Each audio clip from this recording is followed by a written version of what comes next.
Pemirsa Presiden Prabowo Subianto Rabu 25 Juni 2025 meresmikan kawasan ekonomi khusus KEK Kesehatan Bali International Hospital BIH di Sanur. Peresmian BIH yang akan menjadi institusi pendidikan seperti universitas direspon positif Konsul Kehormatan Negara Sahabat sehingga tak ada lagi WNI berobat ke luar negeri. Di Malaysia saja 70% pasien rumah sakit setempat diisi WNI.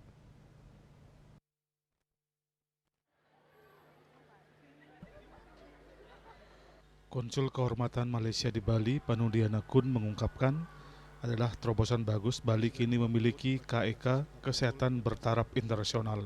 Ini akan mampu menahan kebocoran devisa kita ke luar negeri, karena selama ini WNI termasuk pejabat dan menterinya sering memilih berobat ke luar negeri, seperti Amerika Serikat, terbanyak ke Singapura dan Malaysia.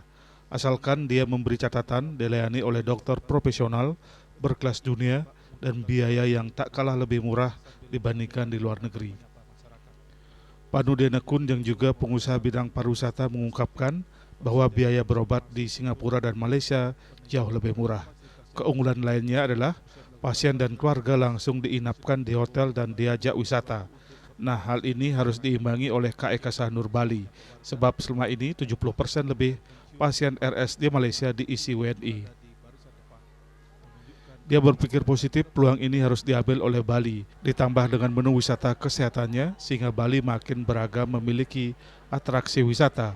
Dia juga setuju 70% SDM di KEK Sanur diisi SDM lokal, bahkan ada model pengobatan Usada Bali sebagai bentuk kearifan lokal. Inilah yang akan dicari wisatawan.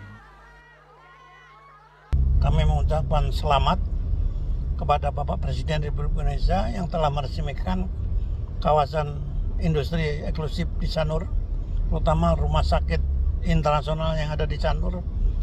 Semoga pejabat kita yang akan datang, para menteri, presiden dan segalanya, ke masyarakat Indonesia, orang yang punya uang bisa berobat ke Sanur, rumah sakit internasional yang diresmikan pada hari ini.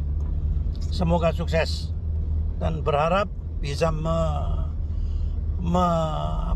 menyimpan devisa kita, karena devisa kita triliunan hangus untuk berobat ke luar negeri. Selain itu, Panudiana Kun juga menambahkan di tengah populasi Indonesia yang melebihi 270 juta jiwa, sektor teknologi biomedik khususnya alat kesehatan Alkes berada dalam kondisi memprihatinkan.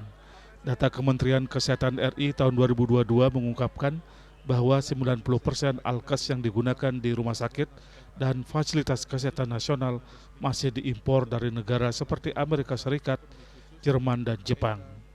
Ketergantungan ini tidak hanya membebani anggaran kesehatan hingga triliunan rupiah setiap tahun, tapi juga mencerminkan keterbatasan produksi domestik.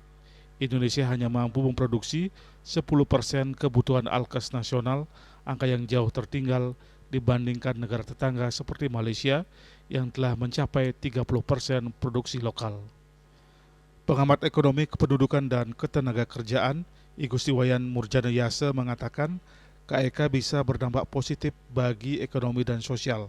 Namun Pemda di Bali harus mampu memetik peluang dari adanya KEK. Jangan sampai segala sumber daya untuk mendukung KEK didatangkan dari luar Bali, termasuk sumber daya manusianya.